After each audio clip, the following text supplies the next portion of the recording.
Sam's the woman with a heart of gold, helping mothers through the pain untold. When CPS came and took their dreams, Sam's there to mend those shattered seams.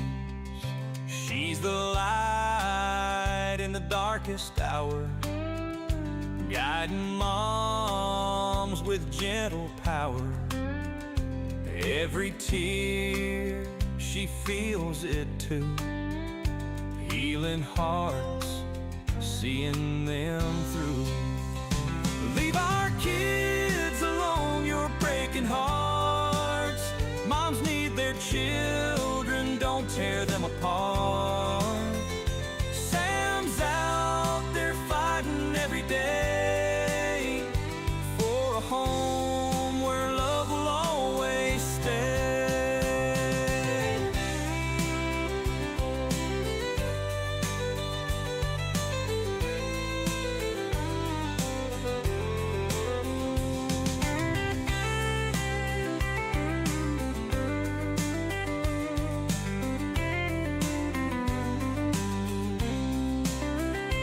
Trauma lingers, cut so deep.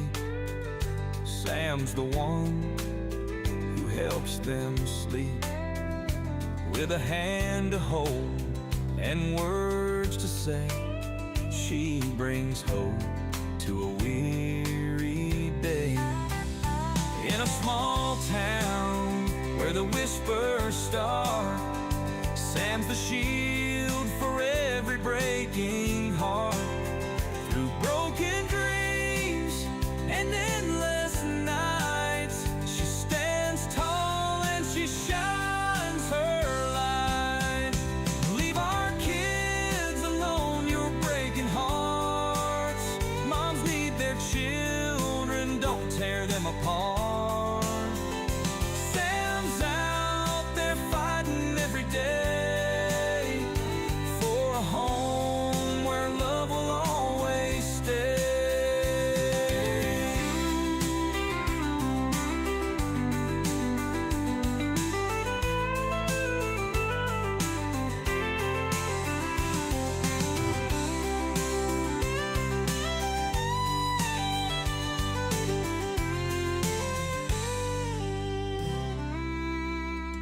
In a small town where the whispers start, Sam's a shield for every breaking heart. Through broken dreams and endless nights, she stands tall and she shines her light. What's up, everybody? Good evening. And yes, she does. I don't even have words to say right now. I'm so excited for this to happen. I've been after Sam for a long time to come out and do this and do a show on this channel, and she's finally committed to doing that, and it's just awesome to have her here. We couldn't be happier than to have Sam here. And I can tell by the presence of all you guys that you too have been anticipating this. So, I mean, there's not really much more I can say about what Sam is and what she's about than what you guys already know. So with that being said, I will bring Sam out right now. And here she is, Miss Sam. How we doing? Hey, Dave. Hey, Sam. You're doing good, Pat. Thank you. So how we doing? We're doing the Hill of Sam show. Yes, I'm excited about this. I've been only waiting for like 2 years, you know. It has been 2 years, but I am committed now. Yes. So I'm Sam, Well, and my rights were terminated, my parental rights, August 2022, exactly 3 years ago. And almost immediately, God placed it on my heart to share my story. It wasn't something I wanted to do. And, you know, you don't want to tell the world your most embarrassing, traumatizing story. God put it on my heart, though. So a few months later, I overcame the fear and I did it. And It led me to TikTok, which has now led me here. So I'm happy to be here. I mean, you are almost legend status on TikTok. You know that, right? My ego loves it, But but Sam, I was one of the first few moms to start speaking out about it, and I see more moms every day, and it just warms my heart. well, those moms come out because you're pressuring them to come out, and you give them a safe spot to go to. I mean, long before you coming out, like there wasn't a lot of places for moms to hang up their hat, I guess, and give themselves a place to talk and vent out. This whole thing is very hard, and I know you have a guest back there that's been waiting, but this thing's hard. The stigma of this alone is just very terrible, and you are changing that. You're making it okay for these women to, like you said it right there, like the most embarrassing thing in your life. Well, you know what? No, it's not. You didn't. In most of these cases, none of us did these things. None of us did that. We need to turn that around and be like, and empower us and let us come out. And because of you, there's a lot more people out there that are doing that, Sam. Thank you. And my guest today is very empowering. Ashley has All right. been through it, and she's Yeah, your guest. Do you want me to play a little bit of a video here for you, real just quick? a short little bit. I'm sure Sure. she's ready All to get right. started. Let's see. Well, the clock is yours. All right. So here's a little bit of the video here. Can we bring? I just had it, of course. Got it.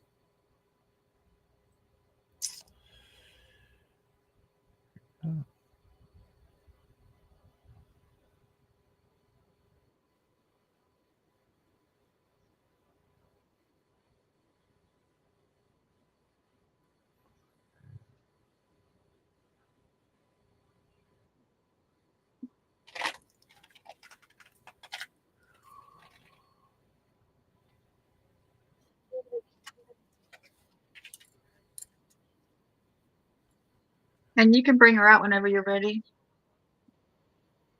Oh shoot. All right. Hold on a minute. There we go.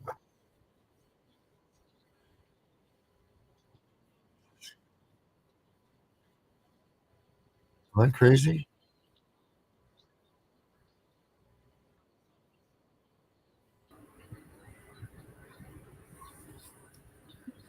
Hey, Ashley. Hi, Sam. Thank you for waiting. Oh, you're welcome. No problem.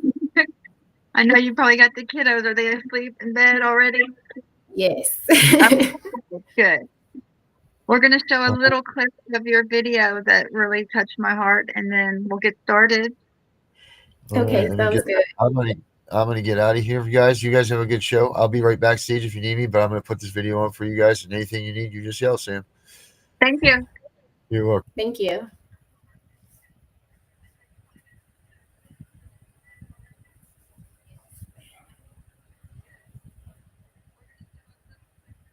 And the state of Florida wouldn't do this. I'm living proof and say thank you to the ones who comment and offer love and prayers and just checking on me. I'm on day 87 of a wrongful removal, and sometimes it's easier for me to be silent than it is for me to go back and forth with people because I'm already fighting for my life. And I say that so respectfully. Like, losing my kids felt like I lost my soul, I lost my existence. Um, and I'm already hanging on by a thread. The last thing I need is negativity and judgment, and I just want to be surrounded in love, and I want to be surrounded in peace. And it's so easy for people to get on social media and say, "Oh, this didn't happen," or "Caseworkers don't falsify reports," and the state of Florida wouldn't do this. I'm living proof that the caseworkers do falsify documents. I'm living proof that the state of Florida's Child Protective Services is corrupt. I'm living proof that things are happening to me and my children that are against the law, that should have never been allowed to happen. Like, all you have to do is take the time, read the Florida statute, read chapter 39, and come back to my story. and then you tell me that this was right and that as a mother I should be without my kids. I will always be open to respect anybody's opinion. I will always listen. That doesn't mean I have to agree with you, it's just a respect thing. So that's all I ask in return. If I'm openly sharing my story with you, it's just a respect thing. Just listen. Um, it's been 87 days. I'm fighting like hell to get my kids back, and mentally, this is insanity. This is me holding on by a thread. And the only reason why I'm still in the game 87 days later is because I keep reminding myself of God's love. God has saved my life 3 times. I'm 33 years old, and 3 times my life has been saved. In 2022, at 27 weeks pregnant, I had to have an emergency C-section to deliver my twins, and they called a code blue on me and said that it was from preeclampsia, and I went in cardiac arrest. The preeclampsia was so bad. God saved me. I had an experience that I can't explain to anybody. But in that moment of them telling me that a code blue was called on me, I can recall everything that happened in that hospital room. And I can recall the chest compressions. I can recall when they were sticking me with the IVs. I can recall this man standing over me, holding my hand, and I was begging him that I was ready to go as long as he could save my twins. And this man told me that he was going to save all of us, that he was not going to let any of us die. And when I came back, there was no man in this room. There was a woman doctor. I can't explain that. But all I can tell you is I've seen God's love. I've felt God's love. I know the power of God's love. And I've always been an advocate for my faith, that God didn't bring me this far to leave me now. God didn't spare my life for me to just throw in the towel and give up. I know they say that God gives his strongest soldiers the battle. And sometimes I don't feel like I'm qualified. But obviously God sees something in me that I have yet to see in myself. And people ask, well, how do you keep your faith through this? You lost your kids, you're losing everything, and you still believe there's a God. Because it's not always God that does bad. When you are a threat, when you are a powerhouse, the devil is always going to send a distraction your way. The devil's always going to make you want to question your faith. The devil couldn't get to me because my faith in God is so strong. So the devil took the next best thing to me, which is my children. My children are being used as pawns in this. That's it. The minute I was able to accept that, it helped me get through these last 87 days. It has helped me to say, this is so much bigger than me. So I'm doing everything I can. As of September 23rd, I was placed into a case plan. I am following that case plan to a T. Whatever these people want me to do, I'm willing to do it. If they told me to donate a kidney at this point, I would do it. Because I'm a mother before I'm anything on this earth. And anybody who truly knows me knows I am one hell of a mother. I may be whatever to someone else. But one thing I've never been is a negligent mother. One thing I've never been is a bad mother. And I say that with so much grace and just being humble about it, because I'm at war with myself when I say that, because I'm like, well, a good mother wouldn't have lost her kids. A good mother wouldn't be in this situation. But the truth is, this can happen to anybody. This can really happen to anybody. So while you're so busy judging me and saying, no, this can't happen, or people don't do this, guess what? This is my reality. I am a good person, and I don't have my kids. I'm a good mother. In the last 87 days, my children have had so many hospital stays, so many doctor's appointments. My son was just at the emergency room yesterday. My kids are always sick. But yet, I'm being called a negligent mother. I'm a good mom. I am a great mother. And the state of Florida has dismantled my whole foundation. I wasn't able to come up with the $700 I needed to save my home. So I am a homeowner. I do own my mobile home, but I rent the land that the mobile home sits on.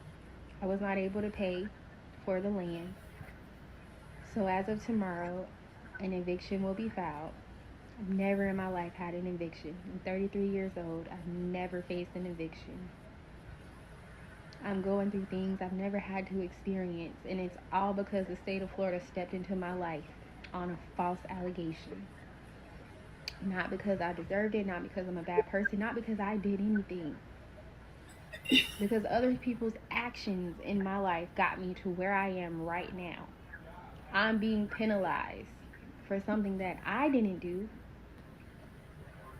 That's hard to explain. So it is easier for me to be quiet sometimes and just cry. Behind the scenes, I'm not okay. I cry. I get on this camera and I try to be strong. I don't want people to see me as weak because I've been through a lot. I've been through so much. But I can tell you, I wouldn't wish this on anybody. This is the hardest thing I've ever been through in my whole life. I would never wish this on anybody. So if you have your babies, love them. I know it gets hard. I know it gets stressful. But please don't take those moments for granted when they're coloring on the wall and they're all over the place and they're bouncing on your furniture and they're yelling for no reason at all. And you just want a moment of peace.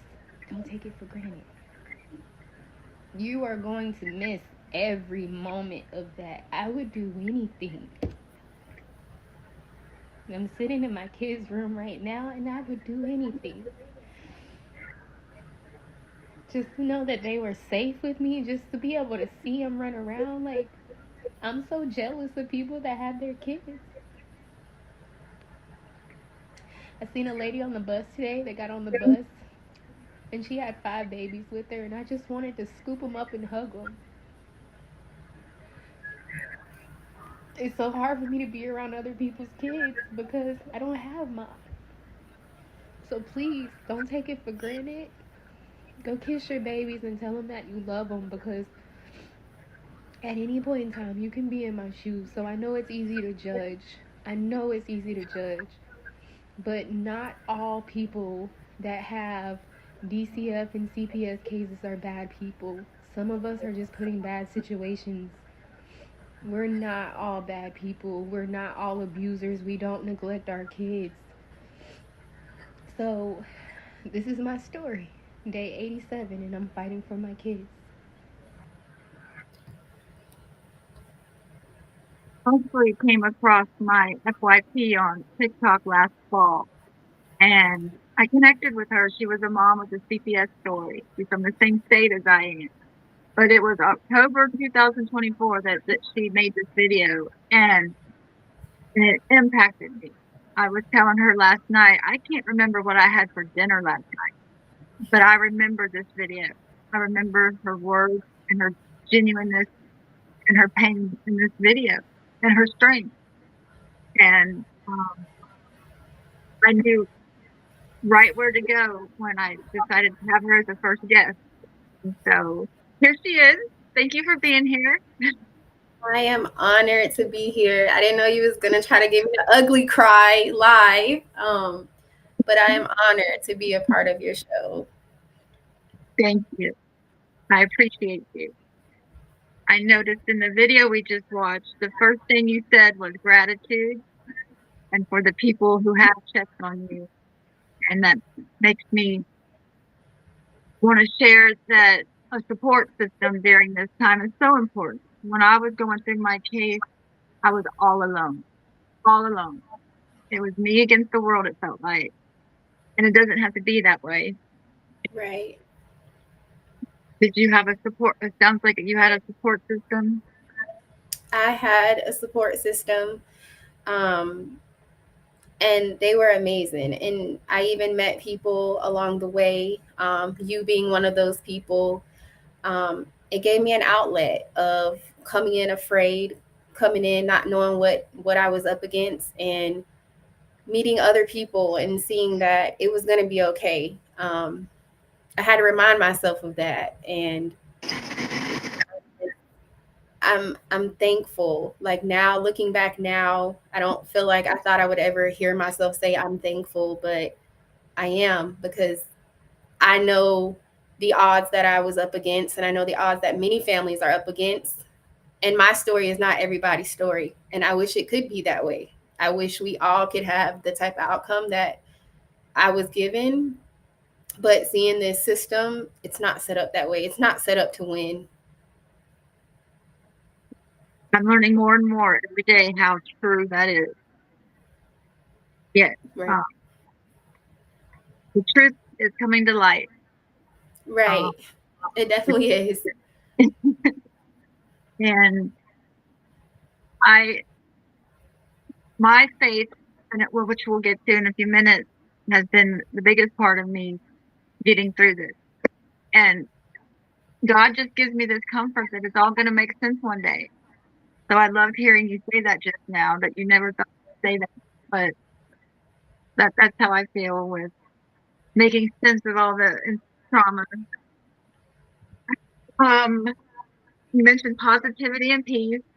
That's in the beginning of my healing journey. That was super important. I like made my living space the most positive, cheerful place that one could imagine. People would walk in my apartment and be like, "Wow, it's such a positive vibe in here." I was like, "Yep, it had to be." You know, I was grieving the loss of my children. Right.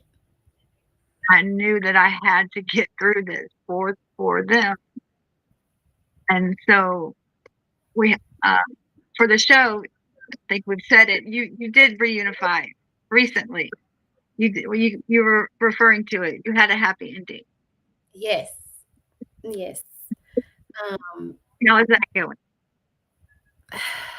God, like, I just want to thank God. Like, I want to scream my love for God in this moment, because I can't put it into words.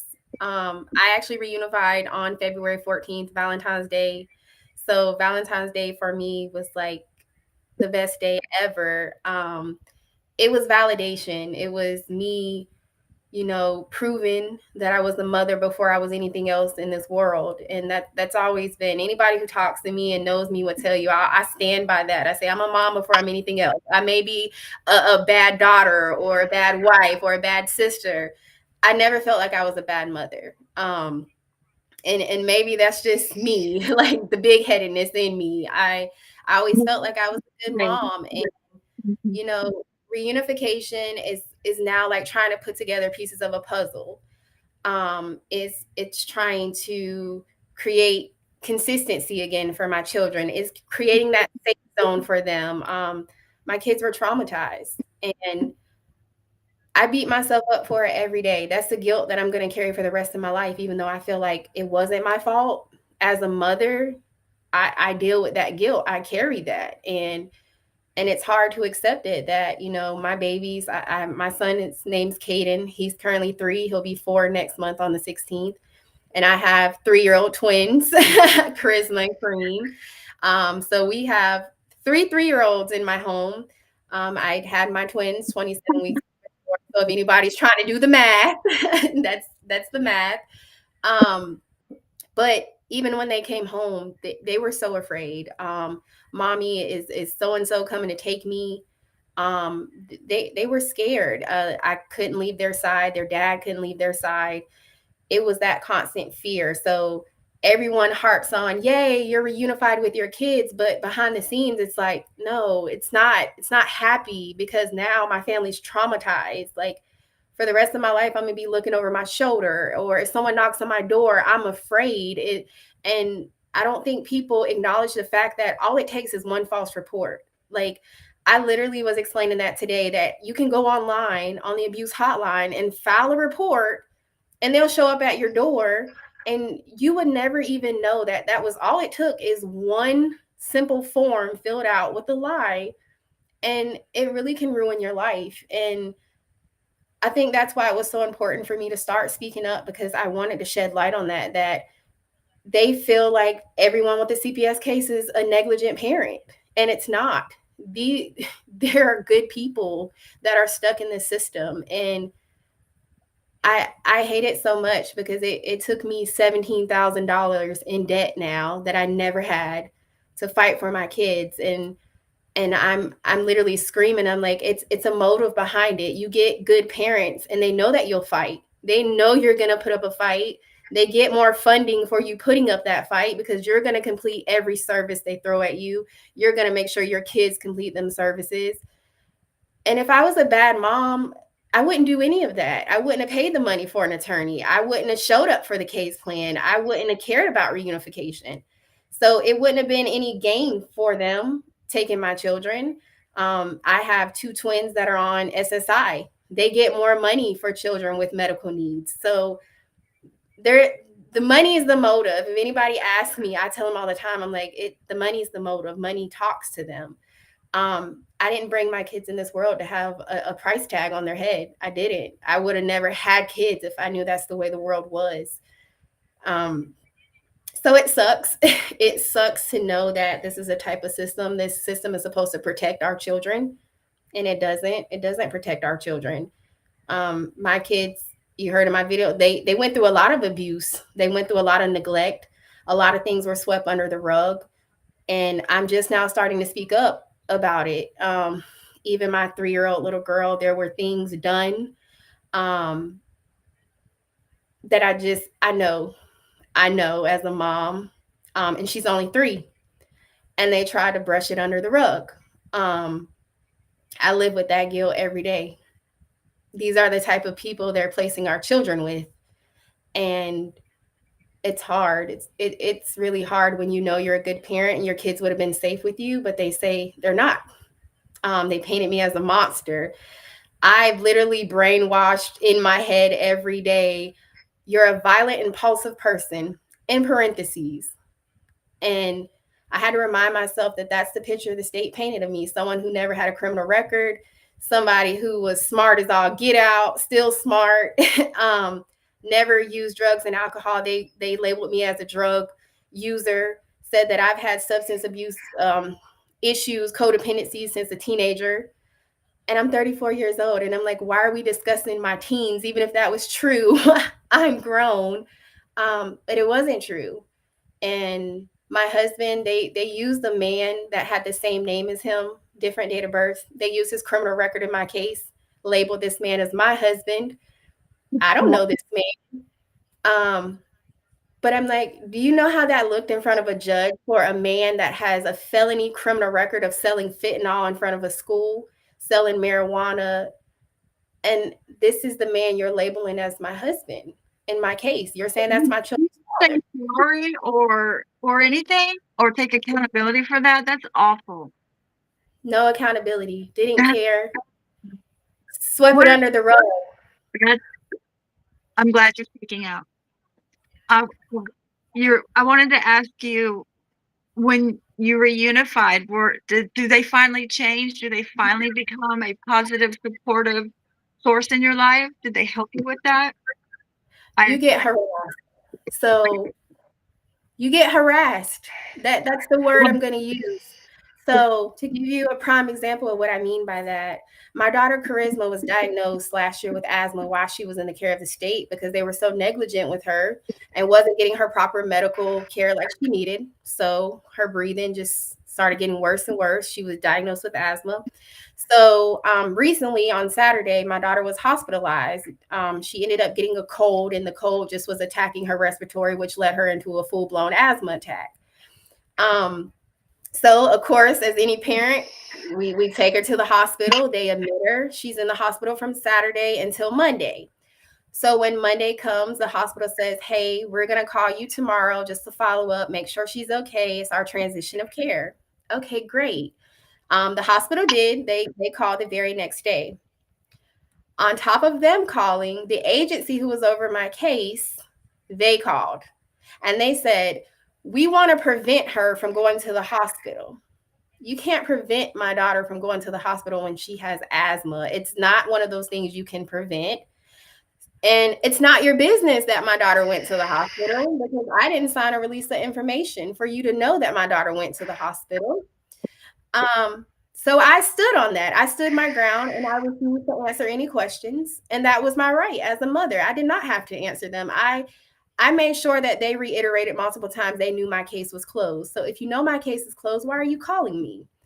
And so I was very proud of myself for not only standing up for myself, but standing up for my daughter. She's a minor. You shouldn't have access to any of her medical records, any of her medical portals.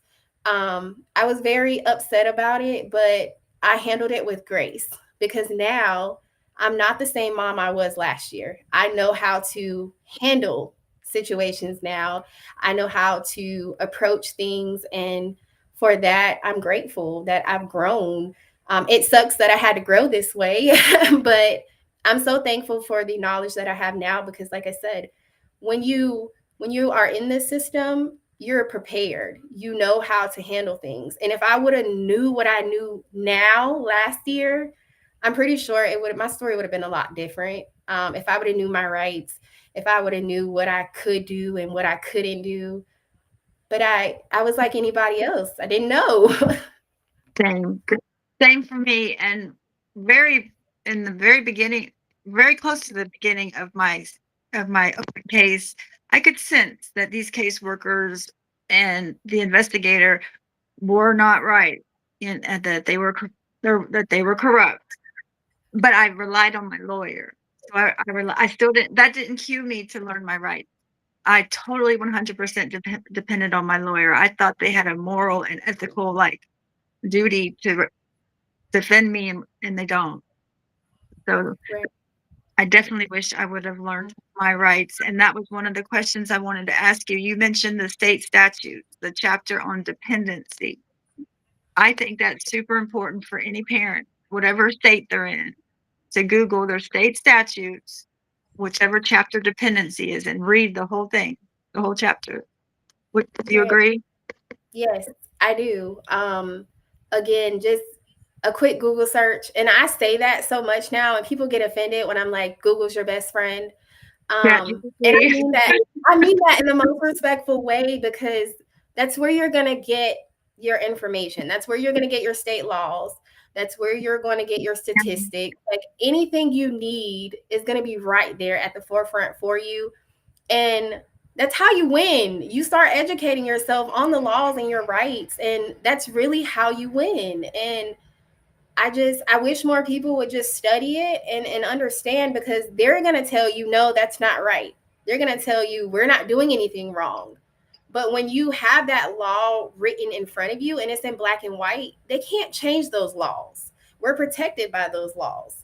But if you don't know them, then how are you going to know that you have that protection? So I do feel like more families should take the time. It doesn't matter what state you're in. Every state has those laws in place. Right. And I feel like it's so important just to educate yourself on what are your rights. And I even went as far as looking at how does, if I had a permanency hearing or a judicial review, for instance, coming up, I would Google what does this hearing look like? What am I walking into? No clue. I would go to court. What was going on? So your adjudication hearing, your permanency hearing, all of that is so important to know why you're in court, what it's for, how the script should go. Right. Yeah. Yeah, I feel like it's so important. And I like I said, I didn't have any legal background before this started. I'm in school now to be a paralegal. I'm almost finished with school. I didn't have a passion to be a paralegal. That was not you would have never thought that was something I was going to study. And I can see doing that. Yeah, meeting the state, it's like game on. You pick the right mom, and now I'm going to show you. So my fight doesn't end just because my kids were reunified. My fight continues because I want to prevent, that's their word, prevent, right? So I want to prevent other families from having to go through what I went through, even if it's a simple, don't answer your door, make them get a court order. the simple things that people don't know. They knock at your door and you feel obligated to answer because you think that's the law. You have to answer and you don't. So just shedding more light that, you know, there are laws set in place to protect families. There's 3 directions I want to go, 3 things I want to say at one time. Let's go back to your children now. You said, I know you had said to me, you're rebuilding routine, safety, and trust. Yes. Good job, Mom. It's learning now to create an environment of consistency for my children because they were bounced around. I remember hearing in my case them saying that my son Kareem, he's a twin, the twin boy. I remember being told that my son was bounced around to 5 different foster homes before he was placed with his sister. And they claimed that they bounced him around because he was bad. You ripped him from his twin sister, you ripped him from his family, and then you label my son as bad. And I live with that every day. And I will never understand what he went through mentally. I will never understand how that felt getting ripped from his twin. But every day I wake up trying to create a safe environment. I make sure that they hug each other. I make sure that they say they like each other because that's their favorite thing. I don't like you. And I make sure that, you know, they love on each other and that they know they're safe and they will always be safe and they will always be together. Like that was the hardest thing. You have kids that are growing up together and you separate all 3 of them. You put them in 3 separate homes and you fabricate the documents that they were placed together. You fabricate it and they weren't placed together and you try to cover it up. And then when you realize like, hey, mom's on to us, oh, let's put them together, but you still separated them from Caden. So now Caden's going through his own trauma and emotions because he doesn't understand. He's being ripped from his siblings. And then I have 2 older kids. I have teenagers. And I ended up placing them with their biological dad temporarily before the state even stepped in. And they lied about my older 2. Even their dad has lied on me in court saying, oh no, the state placed the kids. And I'm like, here's the notarized letter. I placed my kids with you. And I did that too. Right. I have 2 older sons I placed with my parents as soon as it started to look like it was going bad. Right. And it's hard because after that happened, DCF comes back and so they took my kids July 20th of 2024. When August came around, they said, well, you can go pick up your older 2 on an emergency pickup order and bring them home. And I said, why would I want half of my kids back? It's all of them or none of them in my eyes. Like I want all of my kids. The older 2, they've always been with me. I've always been a mom. So how do you look at a mother and tell her she can have half of her kids back? That is so common. Right. And you can't even make it make sense either. It sucks so bad. How are you safe for one child but not the other? Right, exactly. So that was my constant battle. And I let my older 2 stay with their dad. And I went through everything you can think of with that case of fighting to prove like I'm a good mom. And, you know, I had the best interests of my teenagers at heart. And now I'm being drugged through a court system again. And now it's family court. So it's like you go from one court to another court. With the dad you are? Yeah, so my ex-husband. I'm sorry. Well, we actually just settled in mediation on Wednesday. So we did settle. And we have joint custody of the kids.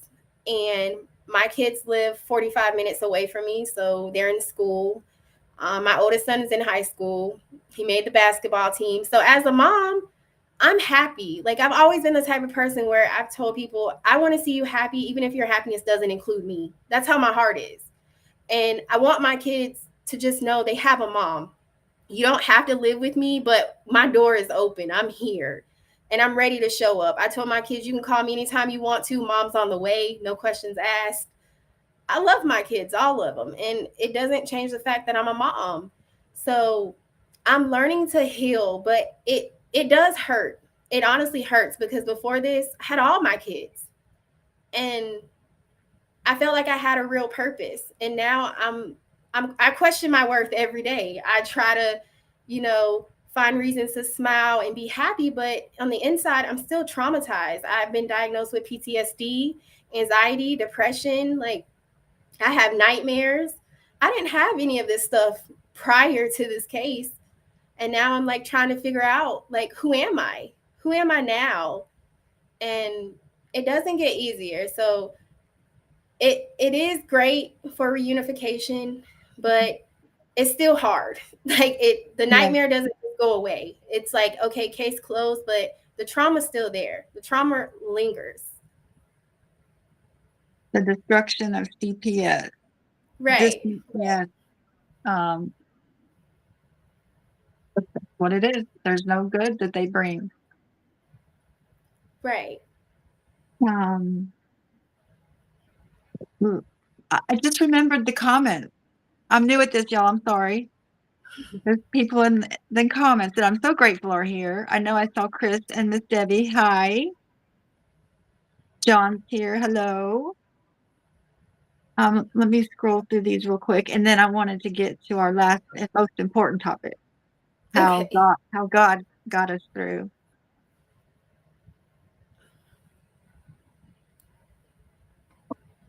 So faith, the importance of faith in a healing journey. So faith is very important to me.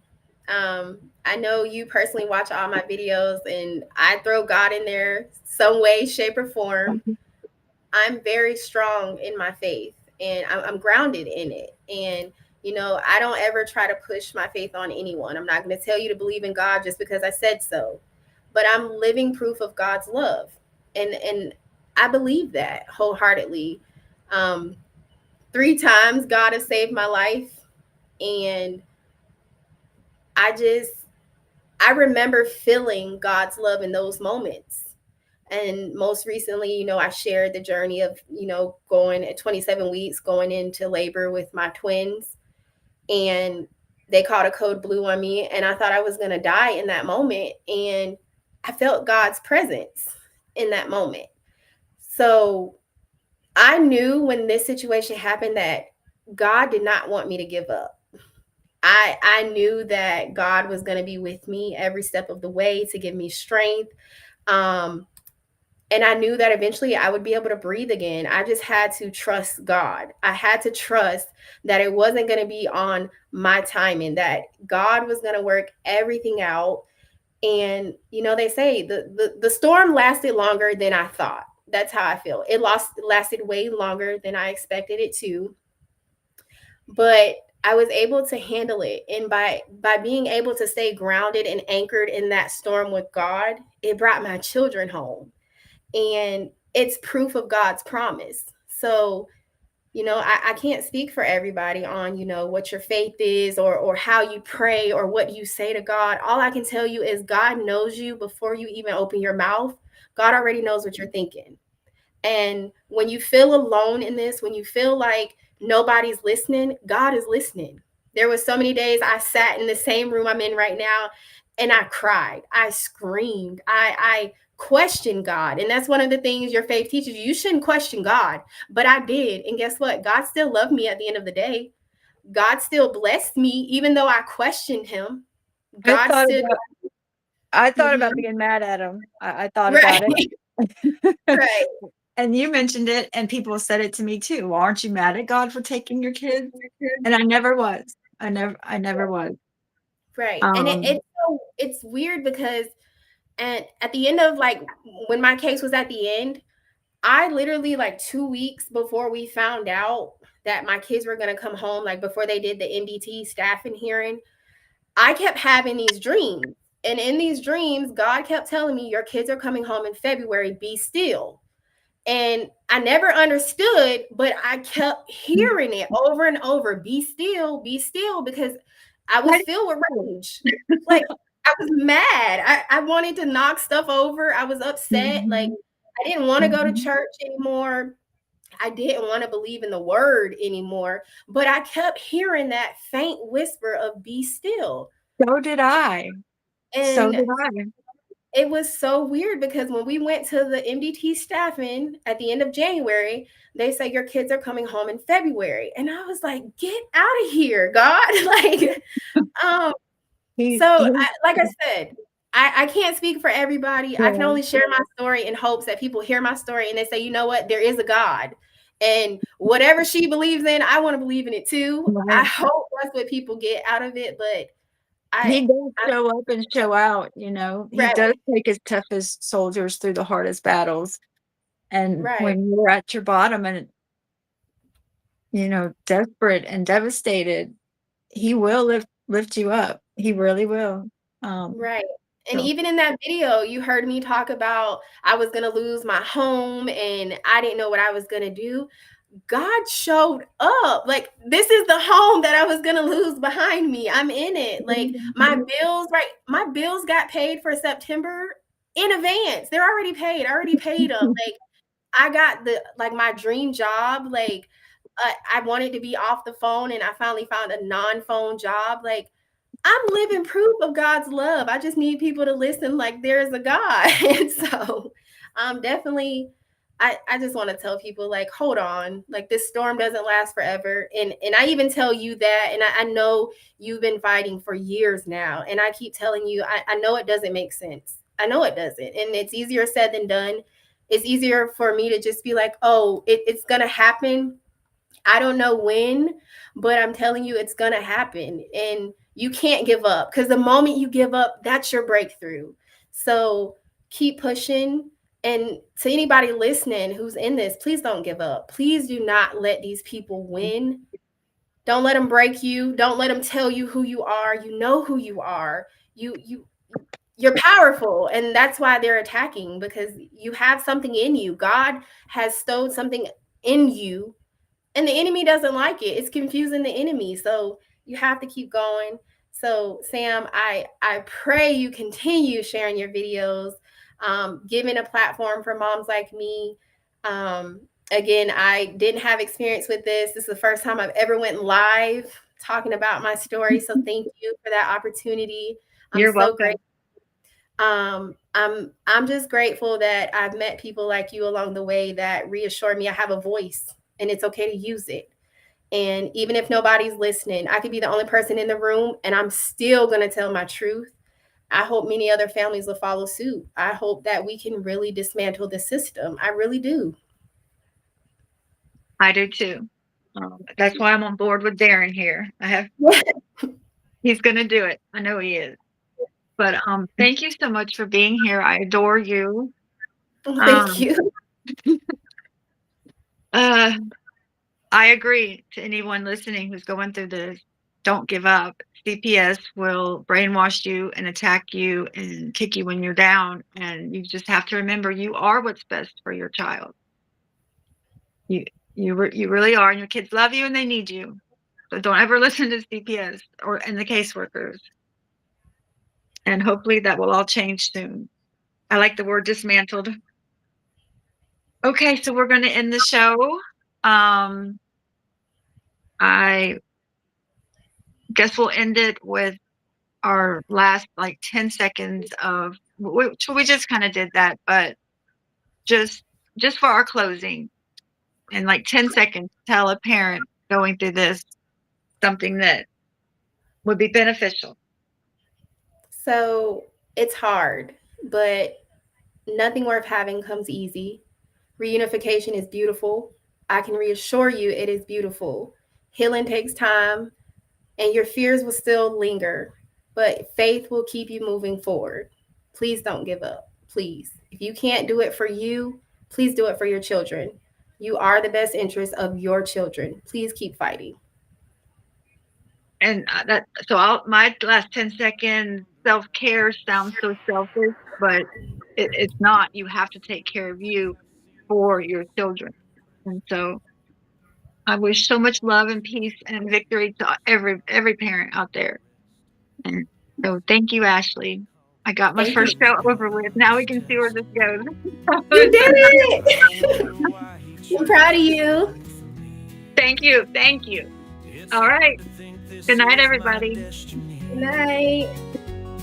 But God, you's the creator, He surely knows.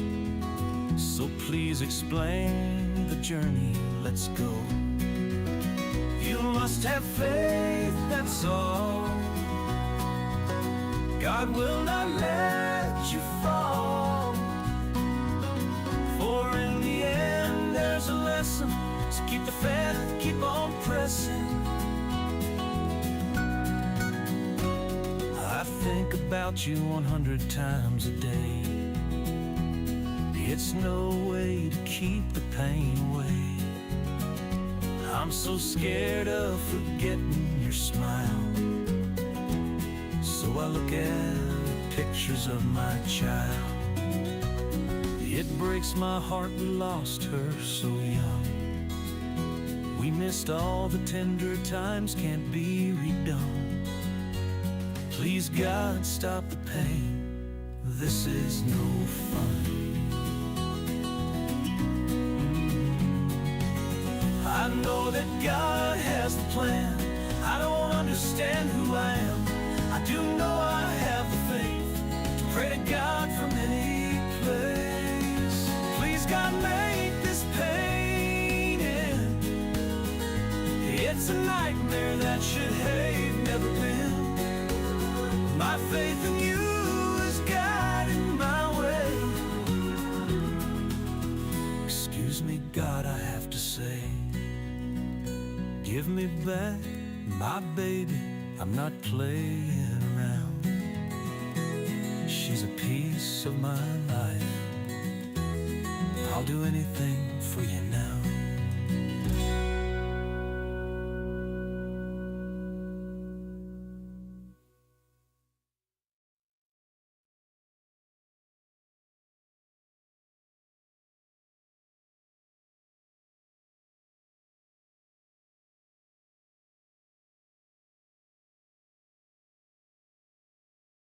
Child who has been torn away from their security blanket, their parents, the ones who stop the boogeyman from terrorizing the nights and curing their boo-boos when they scrape their knees. Now just imagine how they mightest feel when the CPS meant to protect them tears them away from their supposed abusers and places them with strangers who have zero comforting skills. They need to be calm. They are confused, lost, panicked, and needing their parents, but CPS took them away for the purpose of saving them. The kids don't even know why, and they are told that the parents they attach to no longer want them. What do you think that does? Do you think that this is how protecting children is supposed to look?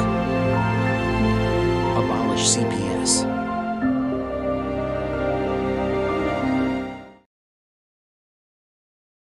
Neighbor's kids last week. Here's what I wish she knew beforehand. She had no clue what her rights were and completely panicked.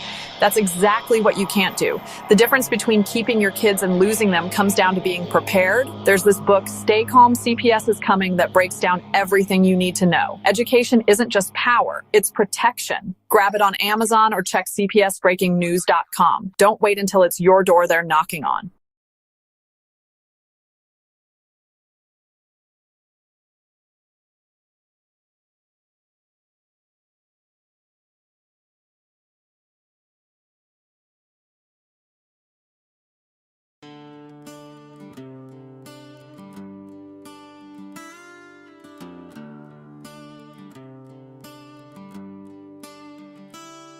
In a quiet home in Philly, where the apples used to grow, a grandma held her collie tight in a love that only glows. With a spoon of sweet applesauce, she fed her with such care. But the hands of cold injustice came and tore them from their lair. Where is baby Carly?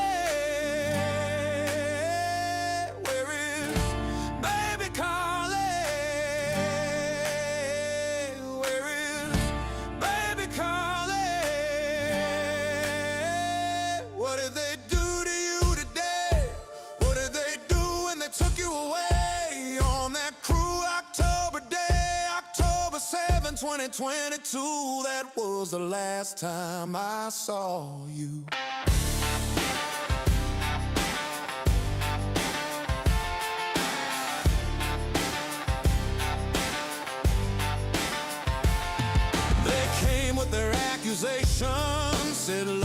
a disguise. Took you from your grandma's arms beneath those autumn skies. 1,000 days have vanished, 25,000 hours gone. Each tickle the clock a wound as we wonder where you've gone. Where is baby Carly? Where is baby Carly? Where is baby Carly? What did they do to you today? What did they do when they took you away? You've been gone 1,000 days, 25,000 hours. You've been gone. What did they do today?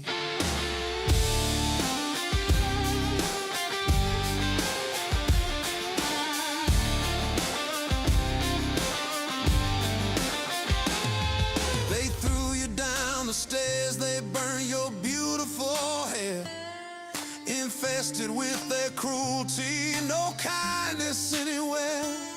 Sadistic hearts took pleasure in the pain they made you bear. They caged you, chained you, tried to steal your name so fair. Where is baby Carly? Where is baby Carly? Where is baby Carly? What did they do to you today? What did they do when they took you away? They tore your world apart, broke your tender heart on that dark October day, October 7, 2022.